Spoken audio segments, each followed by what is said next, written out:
Olá, bom dia. Somos alunos do Instituto Federal de Educação, Ciência e Tecnologia Bahia. Hoje, dia 14 dos 11, estamos dando início, fazendo a introdução do trabalho de História com o tema feudalismo. Bom dia, meu nome é Amanda. Eu vou falar sobre quais eram as classes sociais da Idade Média e quais são suas características.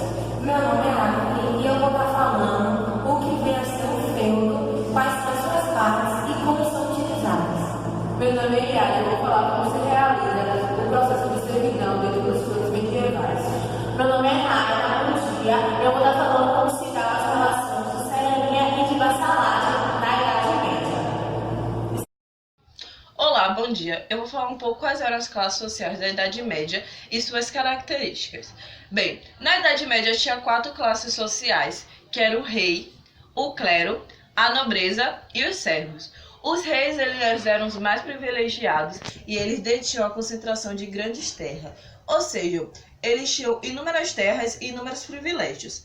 Já o clero era o poder religioso, ou seja, a Igreja Católica, e eles também detinham grandes concentrações de terra e inúmeros privilégios acima dos outros 2 grupos que eu vou citar agora. A nobreza, ela detinha seus privilégios, eram os senhores feudais, ela tinha suas terras, só que não em grande quantidade quanto os reis e o clero. Já os servos, eles não tinham terra, ou quando eles tinham terra, eles faziam algum acordo com os senhores feudais, ou com o clero, ou os reis, para que trocassem suas terras por alimento ou por segurança. Mesmo eles não podendo ser vendidos como escravos, eles eram tratados de tal jeito. E naquela Idade Média, as pessoas elas não podiam mudar de classes sociais. Um exemplo, se eu nasci na nobreza, eu vou morrer na nobreza. Dificilmente eu iria mudar minha classe social. Ou se eu nasci serva, eu iria morrer como serva. Naquela época, por não se tratar de dinheiro e sim de terra, quanto mais uma pessoa tivesse concentração de terra, mais ela teria na classe elevada acima das outras. Ou seja, os reis eles tinham grandes terras, por isso eles estavam acima de todos. Já o clero, eles também possuíam grandes terras. Só que o que aconteceu era que o clero era tratado como uma salvação das almas. Então as pessoas, para ser salvas, elas ofereciam favores, terras, outras coisas ao clero. Os servos eles não possuíam terras, como já foi citado, e eles trabalhavam para as terras, ou seja, eles eram das terras dos senhores feudais, não necessariamente dos senhores feudais. Eles tinham que trabalhar 3 vezes na semana e uma parte do que eles recebiam era destinada aos senhores feudais e outra parte eram deles. Já os cavaleiros eram pessoas que prestavam serviços militares e quando os serviços militares eram bem exercidos, depois de um tempo, eles ganhavam a parte do seu feudo e depois de um tempo passou a ser mais exigente para uma pessoa ela passar a ser um cavaleiro porque é dessa distribuição de feudo. O que era um feudo, quais eram suas partes e como elas eram utilizadas. Um feudo era um terreno ou uma propriedade, um bem material que era dos senhores feudais. E os senhores feudais, ele concedia essas terras a outros servos. Bom, esses servos, eles tinham que retribuir, ou seja, eles retribuíam pagando impostos com o lucro que as terras dariam e ofereciam lealdade e segurança aos senhores feudais. O manso sensorial é uma das partes de como era dividido esse feudo. E o manso servil. O manso sensorial era utilizado pelos senhores feudais, mas os servos que eram convocados para trabalhar nele de 2 a 3 dias por semana e onde ele dava toda a produção para os senhores feudais. O manso servil, ele era uma terra onde era utilizada pelos servos, que no caso eram os camponeses. Era um trato em que o sustento e as taxas dos impostos eram dadas para os senhores feudais, onde ele só tirava a parte do seu sustento, mas toda a parte da produção, do lucro, era dada aos senhores feudais. E a condição do servo era, passava de pai para filho aquele terreno. e sempre eles pagavam impostos e a maior parte do lucro das terras era dado aos senhores feudais. E ele só ficava apenas com o seu sustento. Obrigada. As relações predominantes entre os servos e os senhores feudais, no caso os senhores de terra, era que eles tinham que pagar impostos aos seus senhores.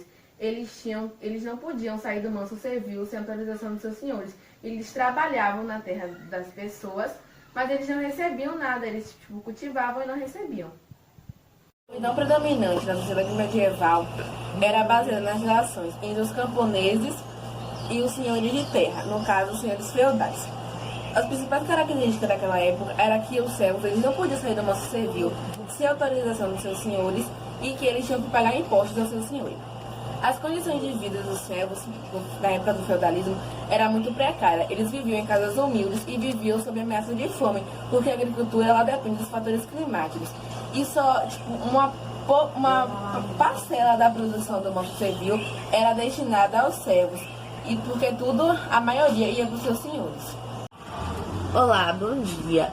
Sou estudante do Instituto Federal Campus Valença. Meu nome é Raina Mari, sou aluna do professor Diogo Borsoi e hoje eu vou falar como se davam as relações entre a suzerania e a vassalagem. Eles tinham um sistema socioeconômico. Como acontecia isso? Bom, se o suzerano ele dava bens materiais ou até mesmo o seu castelo, mas em troca a vassalagem ele deveria oferecer proteção, lealdade e fidelidade máxima ao seu sucessor. Bom, agora eu vou explicar como acontece a cerimônia. A cerimônia acontece numa igreja, onde o seu vassalo e o sucerano eles iam até lá e o seu vassalo ele deveria ajoelhar-se, entrelaçar as mãos com a outra do seu sucerano e iria falar que ele iria dar proteção e lealdade ao seu sucerano. O sucerano era quem doava os feudos em troca de apoio militar e proteção, e o vassalo era quem recebia esses feudos, que era o que protegia. Note-se que o vassalo pode se tornar sucerano ao momento em que ele doa suas terras a um vassalo. Bom, o outro nobre e assim por diante, formando uma grande rede de relação entre suceranos e vassalos. A maioria das vezes acontecia em caráter hereditário, que acontecia em família e demonstrava uma descentralização política da época. O rei geralmente era o sucerano com mais poder na Idade Média, e seus vassalos eram senhores feudais e cavaleiros. Estes senhores também tinham vassalos.